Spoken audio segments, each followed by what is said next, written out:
there was David Floyd. And Floyd was from South Kakalaki, Carolina somewhere. And you can probably tell I'm from the South. Floyd in the South is what we call bless your heart, which is you see him coming, you're like, man, bless your heart. Which is a very polite way for calling him soup, which is half of the word of a soup sandwich, and a soup sandwich is about it's not good, right? Soup sandwich. Floyd was all ate up, and I don't really know how he even made it into the Ranger Regiment. And I hated having him. When he came to me, because he was a pain. He was a pain in the butt. He was always screwing up.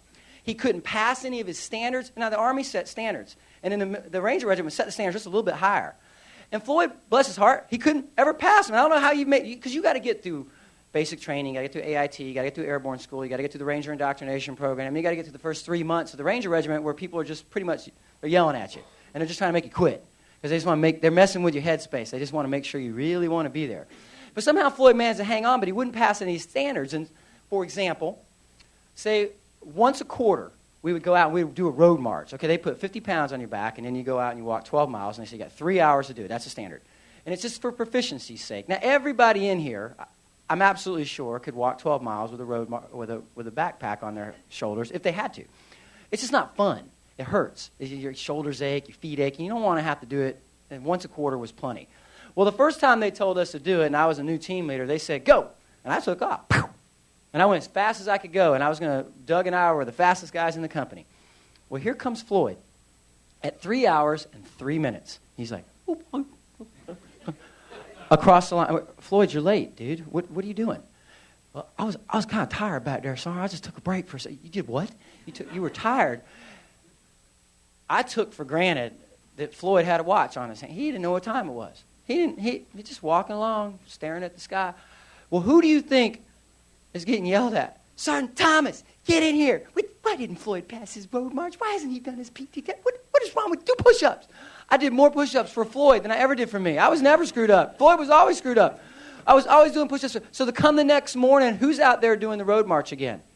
Yeah, David Floyd's doing it again, but so is Doug Bourne, so is Keni Thomas, so is DeJesus, and so is Saransky. All 5 of us are out there walking that road march once again. Push, pull, or drag, we got to make sure that Floyd comes across the finish line and meets his standard. And why is that? You may think, well, Floyd was the guy who didn't meet it. It should be up to him. But this is the bottom line, man. You are as good as your weakest link. And I know you've heard it. You're as good as you do not, as folks in the military and folks who are going to be officers and folks who are going to go in and do great things and be part of the military history, you don't get to choose who you work with. All you can do is make sure that those people are as great as they possibly can be. You can hold your standards high and bring folks up to meet the standards. When you start bringing standards down so that everybody feels good, well, let's make them all feel good about themselves. Let's bring the standards down just a little bit so that, what do you have? You have a bunch of mediocrity is what you have. And there is nobody that wants to be part of a mediocre team. You've never heard a coach get on TV on Saturday or Sunday and, hey, coach, how are you guys going to do today? Well, I think we're pretty mediocre. This is great. You want to be part of something great, and the way that you do that is you hold everybody to greatness. So you set your standards high, and you retrain, and you retrain. Now, there comes a point, if Floyd can't pass his road march or he can't pass his standards, well, sure, you got to send him down the line. There's other jobs in the military. It's just not with the Ranger Regiment. But he managed to hang on. So here we are, waiting to get the mission. Doug comes out. He's got a photograph of the objective, and my platoon sergeant Watson with him. It's an 8x10. It's about this big. And he throws it down right here, and the whole platoon gathers around. He says, all right, everybody come here. And we're looking at an aerial photograph of the downtown city of Mogadishu, and there's a building circle with a red pen. He goes, that's the target building right there. And this is the corner of the building that we're going to rope in at. In instance. That was 10 minutes. It took. From the time I was writing a letter home to my mom, we had our mission, we had our plan, we knew where we were going, who we were after, how we were getting there, how we would get back. We were walking to the helicopters with the rotors spinning, locked and loaded in a mental mindset, ready for whatever laid ahead, ready for combat in 10 minutes. Do not ever mistake that minimal time that's spent in the huddle with being poorly prepared. We weren't winging it. We weren't making it up because it took months and months of preparation, years and years of planning. We're tough, realistic training. And you can call training what you want. You can call it rehearsal. You can call it practice. All it is self-improvement in the people around you. You train, you train, you train. And that's when you're going to hear this thing called train as you fight, fight as you train. Because when it comes down to it, you will be as good as you trained. or did not train. And if you're going to be people that are going to be in charge of other folks, it is imperative that the folks that you are in charge of are as great as they can be so that everybody has a chance to come home alive. Because you don't want to think at the end of the day, well, I skipped on a couple things because, it just seemed a little bit hard at the time. Train as you fight as you train, and plan for every single contingency you can think of. And then you go out there and you implement these training plans, and you go out there and you get realistic about it, and you train hard, and you train hard. But all of it depends on the leadership. And once again, it's not General Garrison, it's David Floyd. David Floyd, the only person he's in charge of is himself and his weapon system. As good as I am, I can't do it all. And I got to make sure that David knows how to work that weapon system as great as possibly can be, because if David can't do it to the level I need him to do it at, then my squad is useless. And if the squad is useless, the platoon falls apart. And if the platoon falls apart, the mission's no good. David Floyd is the one piece of the puzzle that makes everything work, and he knew it. And when he finally started seeing himself as that, he stepped up his game. So I knew that I had the absolute best folks that I could have. I had the best team, and we were ready to go. Now, let me explain to you why we were in Mogadishu to begin with. Muhammad Farah Aidid was a warlord. He had been attacking the United Nations, and the United Nations were trying to feed the people of Somalia. When American troops were asked, hey, we need to guard the food shipments, he started ambushing American troops and killing folks. So we were sent in as this task force of special operations units to go get him. So we were made up of many different units. There was one company of Rangers from Fort Benning, which was my company.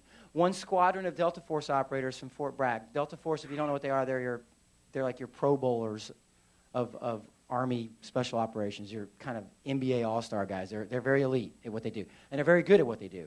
And there really isn't anything that, if you can dream it up, those guys have probably done it. And so the Army doesn't really like to acknowledge they exist because they don't like to answer questions about them. So I didn't just tell you they were there. Right? So there was the 160th Special Operations Air Regiments, helicopter pilots and their crews, the most amazing Captain Kirks of Army aviation that I ever had the privilege to work with. They are my heroes.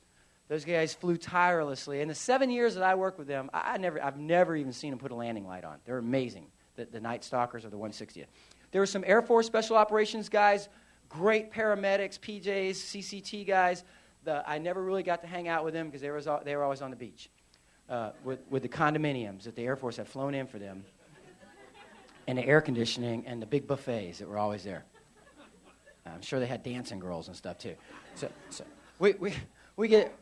I love the Air Force. The recruiter just wasn't there the day I went by the office. I was like, but we get to go to high schools and stuff a lot and colleges, and our band will come out and we'll play, and the Army recruit will come out and say, see, you can be in the Army and still do something with your life.